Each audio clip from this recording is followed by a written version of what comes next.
Hi friends, welcome to Murali creation. మేము పెబ్బేరు నుంచి అంటే కర్నూలు నుంచి బయలుదేరి పెబ్బేరుకు పోయామండి. అక్కడి నుంచి వనపర్తి రోడ్లో 15 కిలోమీటర్ల దూరం ఉన్న శ్రీరంగాపురం వెళ్ళామండి. అంటే శ్రీరంగాపురంలో ఉన్న టెంపుల్ని దర్శించుకుందాము అని వెళ్ళాము. అక్కడ శ్రీ రంగనాయక స్వామి వారి ఉంటారండి. ఇక్కడ ఈ రంగనాయక స్వామి వారి టెంపుల్ దర్శనం చేసుకుందామని కర్నూలు నుంచి పెబ్బేరుకి వెళ్ళి పెబ్బేరు నుంచి వనపర్తి రోడ్లో వెళ్ళి ఒక 10 కిలోమీటర్లు, అక్కడ నుంచి ఒక 8 కిలోమీటర్ల శ్రీరంగాపురం ఉంటుందండి. ఆ శ్రీరంగాపురంలో ఉన్న శ్రీ రంగనాయక స్వామి వారి టెంపుల్ అయితే దర్శించుకున్నామండి. చాలా ప్రశాంతమైన వాతావరణంలో చాలా పురాతనమైన టెంపుల్ అండి. ఇది చాలా బాగుంటుంది. చూడండి, పక్కనే చెరువు మాదిరి నీళ్లు ఉంటాయి. ఇక్కడ చూడండి ఎలా ఉంటుందో. ఫస్ట్ టైం ఎవరైనా వీడియో చూస్తుంటే please like, share, subscribe to my channel Murali creation. Thank you very much అండి. ఇక్కడ చూడండి ఎంత బాగుందో. లొకేషన్ అయితే చాలా బాగుంటుంది, ప్రశాంతంగా ఉంటుంది. ఇక్కడ చాలా చూడండి ఎంత బాగుందో. మేము ఈవినింగ్ టైం వెళ్ళామండి. సూర్యుడు చూడండి ఎలా కనిపిస్తున్నాడో.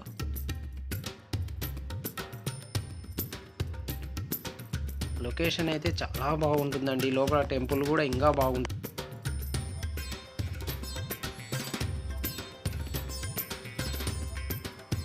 చూడండి ఎలా ఉందో. టెంపుల్ అయితే చాలా ప్రశాంతంగా ఉంటుంది. ఇక్కడైతే క్లైమేట్ అయితే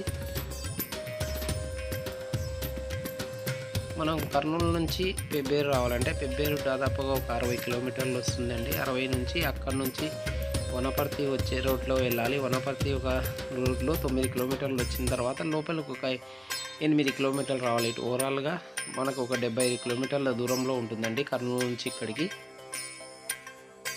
శ్రీ రంగనాయక స్వామి వారి టెంపుల్ శ్రీరంగాపురం. చూడండి ఎలా ఉందో లోపలైతే. అది మెయిన్ టెంపుల్ అండి. ఇక్కడ దర్శనం చేసుకుంటున్నారు అందరూ. లోపల వీడియో తీయకూడదని చెప్పారు, అందుకోసం తీయలేదు.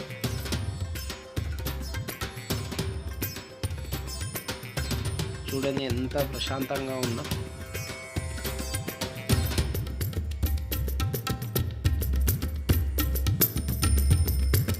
ఊళ్ళో చాలా ప్రశాంతంగా అనిపించింది మాకు.